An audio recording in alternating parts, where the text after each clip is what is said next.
Hola a todos, espero se encuentren bien. Los saluda su amigo el monstruo. El día de hoy les traemos una historia espeluznante. Recuerden que no deben meterse con lo que no se conoce y sobre todo respetar todo, no importa lo que sea. El respeto es fundamental en nuestras vidas hacia los seres vivos y hacia cualquier creencia. Espero les guste esta historia. Sin más, es hora de escuchar historias, relatos o cuentos. Vengan y acompáñenme a descubrir quién es el monstruo de los cuentos. Esta historia se titula El Diablo y la Muerte. Yo soy un tipo rudo. No me gusta que me digan qué hacer.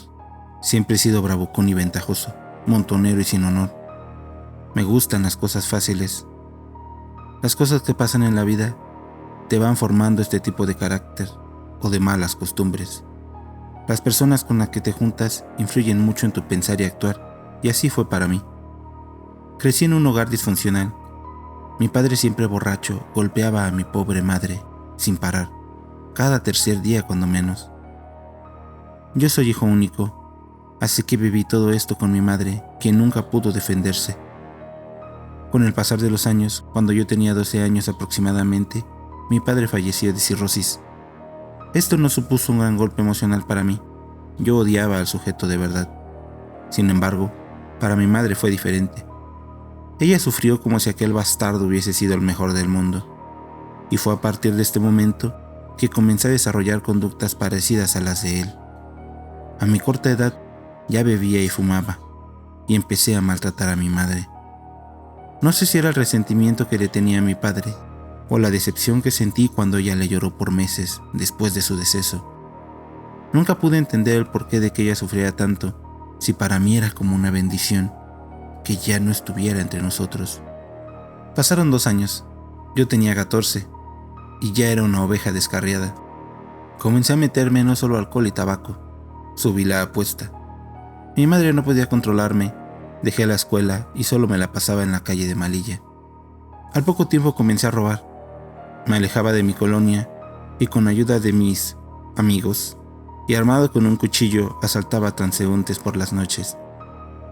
Mi madre es católica, no es una fanática, pero sí es de ir a misa todos los domingos y rezar casi todas las noches, y más cuando falleció su esposo. Cuando me dignaba ir a la casa, siempre me decía que estaba en malos pasos, que al menos mi padre no robaba, que solo había sido un borracho, pero jamás un criminal. Estas palabras, la primera vez que me las dijo, se me clavaron en los oídos y en el pecho como si fueran hielos alargados. Tenía razón. Pasé casi toda mi infancia renegando del Señor Padre, pero yo era aún peor. No tenía más de 15 años y me estaba consumando en el crimen. Obviamente no hice caso. Sentía que era una provocación. Tenía razón. Mi padre no había sido un criminal, como ella me llamaba a mí, pero tampoco había sido un hombre de bien, por lo que pensé, al menos seré el mejor. Si voy a ser el más malo, seré muy malo. Y no solo por el alcohol lo haré para vivir cómodamente, consiguiendo todo lo que se me antoje. Sacaría provecho de todo esto, de mi talento criminal. Con el pasar de los años, seguía asaltando gente, consumiendo sustancias y subiendo la apuesta cada vez más. Me uní a un grupo. No era del crimen organizado como tal. Era una banda grande de rateros, robo de auto, robo a casa habitación, robo de autopartes, privación de la libertad express y cosas de ese estilo. A los 18 años ya tenía en mi haber una persona. Fue un hombre de mediana edad, lo recuerdo muy bien. Fue mi primer trabajo en una combi de transporte público, y este señor se resistió. No quería darnos su cartera. Decía que tenía a su hija enferma y que prefería morir antes de perder ese dinero, que con urgencia necesitaba para atenderla. Y pues, no se habló más. Cumplí sus deseos. Esto no me ablandó en lo más mínimo. Estaba cegado por la avaricia y el dinero fácil. Así que solamente levanté mi arma y disparé. Por las noticias a los días me enteré de que aquel hombre había fallecido en la unidad. Y este fue solo el primero de muchos. Sentía que controlaba su destino una vez que se oponían a mí. o se ponían en mi camino. Y aunque no tuviera que privarlos de la vida, lo hacía. Sentía que tenía un huevo en las manos, así de frágil sentía que eran sus existencias. Hoy les puedo decir que he perdido la cuenta. Esto no me daba ni un poco de remordimiento. Me había hecho insensible al dolor ajeno en toda la expresión de la palabra. Siempre dormía bien. No había nada ni nadie que me quitara el sueño. Me acostaba y pensaba cómo toda esa gente se levanta todos los días a trabajar de sol a sol por un mísero salario, o cómo ponían negocios que no siempre funcionan. Pero allí estaban intentando ganarse la vida honradamente. Pensaba que eran unos tontos. Mi lema era: nadie sabe para quién trabaja. Inconscientemente pensaba que trabajaban para mí, para que yo llegara, y en menos de 2 horas de trabajo, yo obtenía lo de ellos en una semana. Y eso si alguien como yo no se los arrebataba. Reía con esto. Se me hacía de lo más gracioso e irónico. A todo esto, mi madre nunca dejó de intentar que yo corrigiera el camino. Ahora intentaba, incluso llevarme a la iglesia, pero me reía de ella. Y esto no me orgullece del todo, pero si insistía, la golpeaba. Y si se atrevía a decir que era como mi padre, le iba peor. Por lo que después de la primera cachetada, se iba y dejaba de molestarme. Aunque la última vez que lo hice, dijo algo que hasta el día de hoy me repiquetea en la mente cada vez que lo recuerdo. Como una vez te dije, tu padre solo era un borracho. Tú sí eres malo. Y por siempre renegar de Dios, algún día te encontrarás al diablo. ¿Y saben qué es lo irónico de todo esto? Es que jamás le había dicho que ella ya se había encontrado con él. Yo era el diablo. Así me conocían todos, por mi falta de remordimiento al hacer los trabajos. Era el único capaz de despojarme de toda humanidad y acabar con todo aquel que se me cruzara, sin que la mano me temblara. Así me sentía. Pensaba que me quedaba bien ese apodo, aunque más que quedarme bien, para mí era como si de verdad me estuvieran describiendo.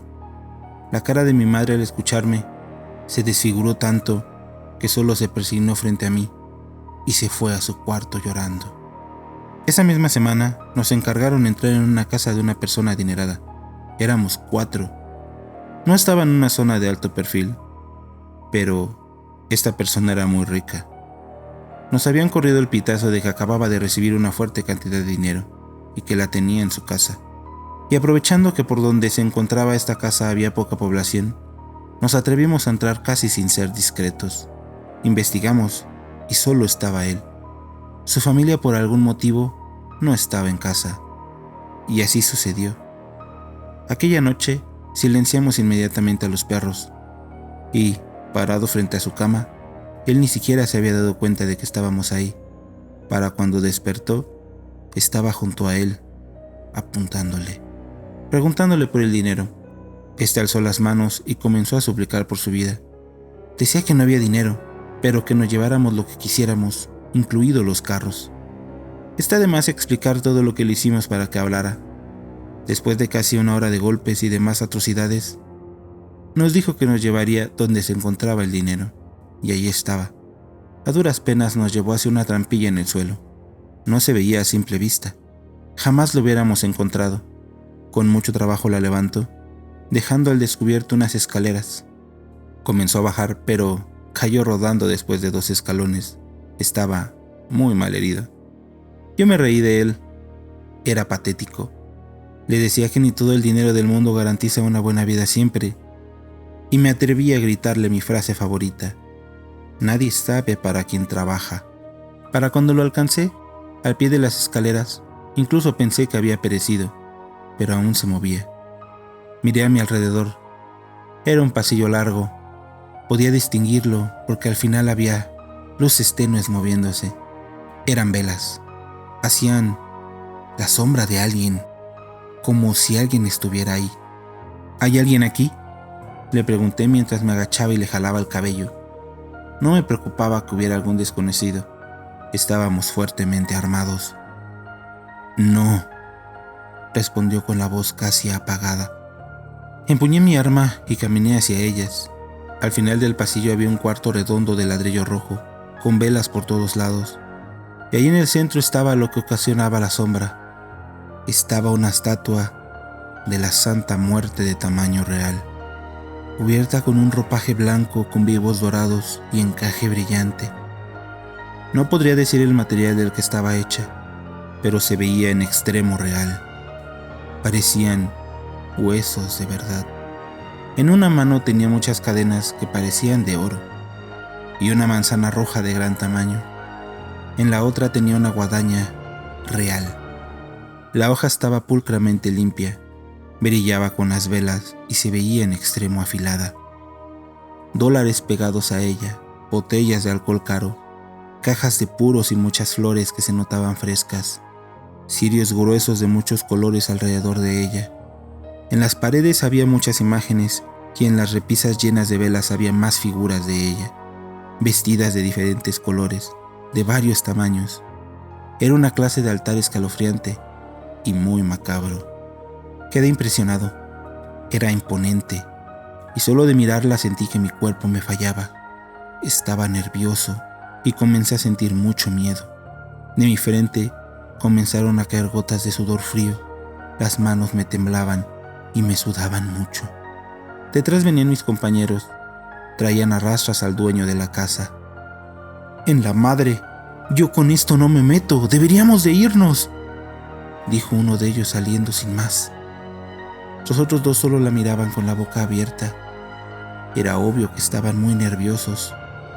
Pude escuchar incluso cómo tragaban saliva. El dueño de la casa dijo que el dinero estaba en una caja debajo de ella. No pude evitar sentir un nudo en el estómago. Sentía mi corazón en la garganta. El dinero es de ella. Yo no se lo voy a quitar. Prefiero un tiro antes de robarle, dijo el hombre maltrecho en el suelo. Nos miramos entre los tres que quedábamos. Toda la frialdad que presumía no era nada ante tan imponente presencia. Dudé. Quería salir corriendo. En mi vida había sentido tanto miedo. Pude notar en los ojos de mis compañeros que sentían algo parecido a mí.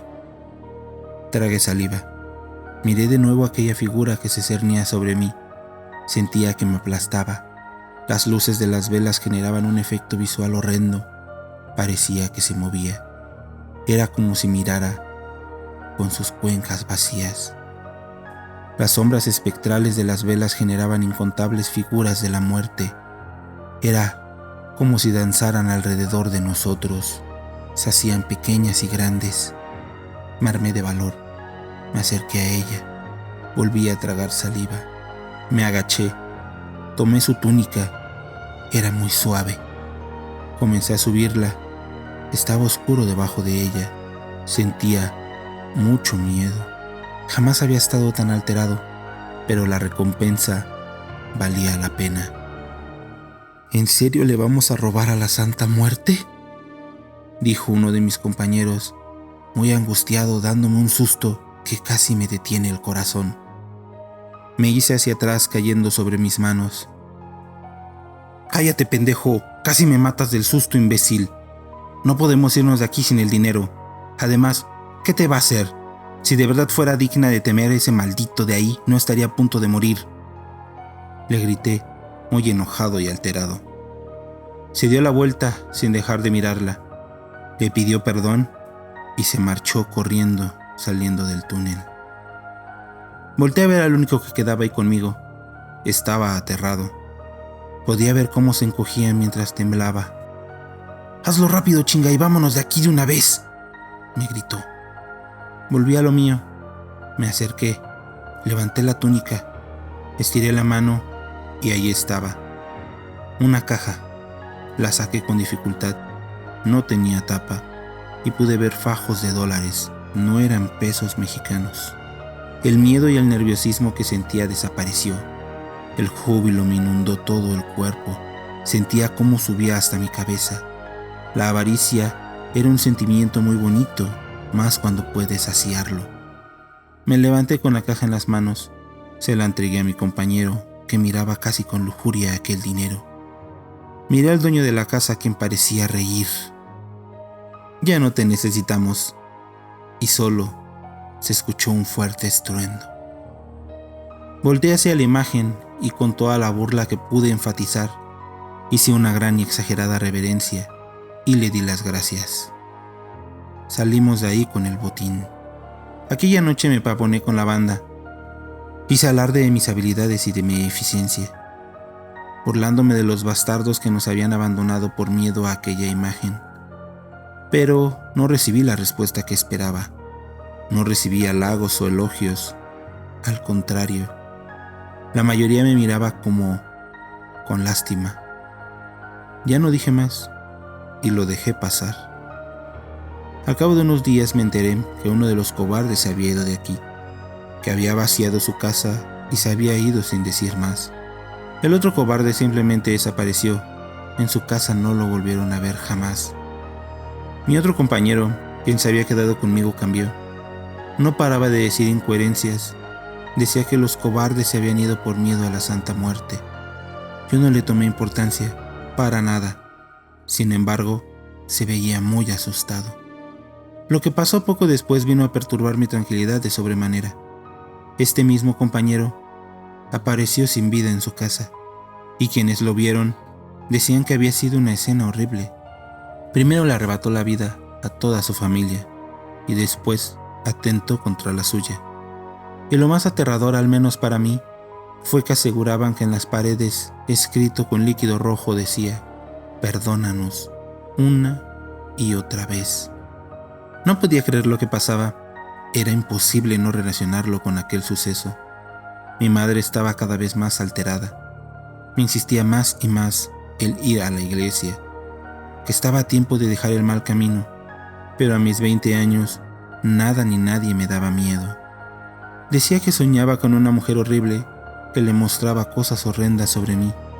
Intentaba no hacerle caso, amenazándola con golpearla. Ahora entiendo que esto era de lo más bajo, pero solo así me la quitaba de encima. Y así poco a poco y sin darme cuenta comenzó todo. A pesar de que intentaba no pensar en aquello, a pesar de decirme a mí mismo que todo era una tontería, a pesar de los rezos de mi madre, aquellos que escuchaba gran parte de las noches que llegaba a casa. A pesar de todo, ahí estaba.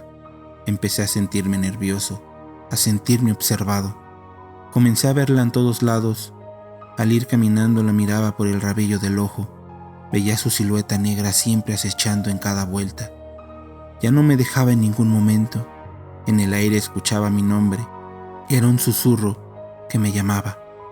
Era una voz de mujer.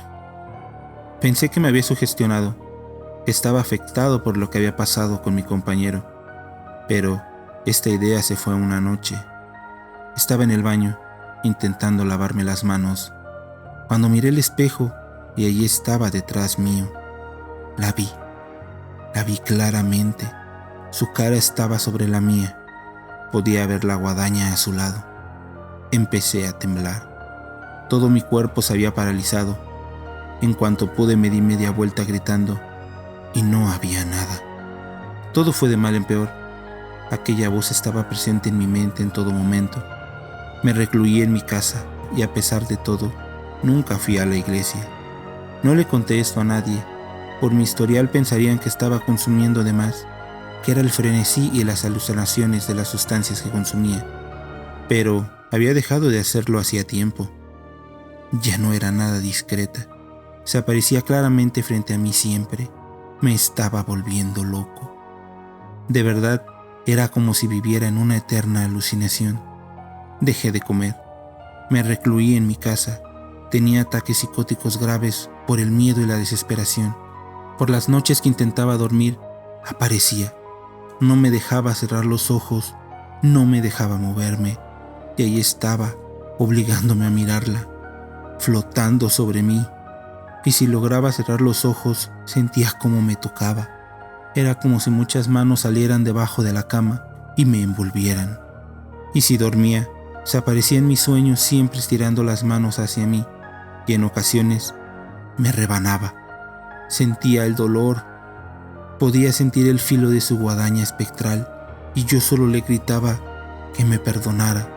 Le suplicaba clemencia, pero era en vano. Intenté conseguir sustancias para aliviar la ansiedad, pero no podía. Nadie quería tener tratos conmigo, sabían lo que había hecho y no querían salir afectados. Me decían que con eso no se jugaba y algunos se burlaron de mí. ¿No que muy diablo? ¿No que eras muy malo? ¿El diablo tiene miedo acaso? Pareces muerto, no diablo. Burlas de todo tipo, haciendo alusión a lo malandro y malo que me sentía, y mofándose de cómo me hacía llamar. Mi madre me miraba con miedo, pero no por lo que podría hacerle, sino por cómo me veo. Dejé de comer, todo me sabía mal. Así como tocaba alimento o agua, sentía náuseas y todo lo devolvía. Y una vez que comenzaba a vomitar, no me detenía. Era como si estuviera completamente lleno del estómago, pero no había consumido nada, absolutamente nada de alimento. Perdí toda la masa muscular y eventualmente dejé de moverme. No podía levantarme, no podía sostenerme en pie. El dolor de mis articulaciones era extremo. Era casi un esqueleto. La piel se me pegó al hueso. Mi madre intentó en varias ocasiones llevarme al médico, pero cada vez que me tocaba, era como si me quemara. Poco a poco comencé a pudrirme, percibía mi propio hedor. Mi madre nunca ha conseguido que alguien venga a verme, ni médicos, ni personas religiosas o de otro tipo de religiones, brujos, curanderos, absolutamente nada. Recibe toda clase de pretextos, es como si ella evitara que se acercaran a mí. Estoy tendido en mi cama, el olor nunca se va, el dolor solo aumenta en cada suspiro. Cuando siento que voy a morir, es como si me despertaran. No me deja ir. Ella controla eso. Me tiene muerto en vida. Mi madre solo entra a estar conmigo un rato. Llora y me habla de muchas cosas, y yo solo veo cómo ésta se para a su lado. Nunca le hace nada, solo está ahí mirándome. Siempre me burlé de mi madre de rezar tanto, de rezarle a un Dios que nunca hizo nada por ella, aquel que nunca evitó que la golpeara mi padre, aquel que no escuchó sus plegarias para que yo corrigiera el camino. Hoy, al sentir todo esto, me atrevo a decir que quizás su fe estaba del lado equivocado. No sé si algún día me deje ir, pero no sé cuánto tarde en llevarme. Cada día le pido que termine con este sufrimiento, que merezco que ya me lleve. Pero creo que esto no va a pasar, al menos no pronto. Aún le debo mucho y no creo poder pagar en esta vida todo lo que le robé. No he pagado mis crímenes. Nunca debí meterme en este terreno, pues, sin importar que alguna vez haya sido el diablo, la muerte aún tiene un pendiente conmigo. Espero les haya gustado esta historia. Si fue así, les agradecería mucho si se suscribieran a nuestro canal y compartieran nuestro contenido. Se los agradecería eternamente. Tengan un buen día, tarde o noche. Hasta luego.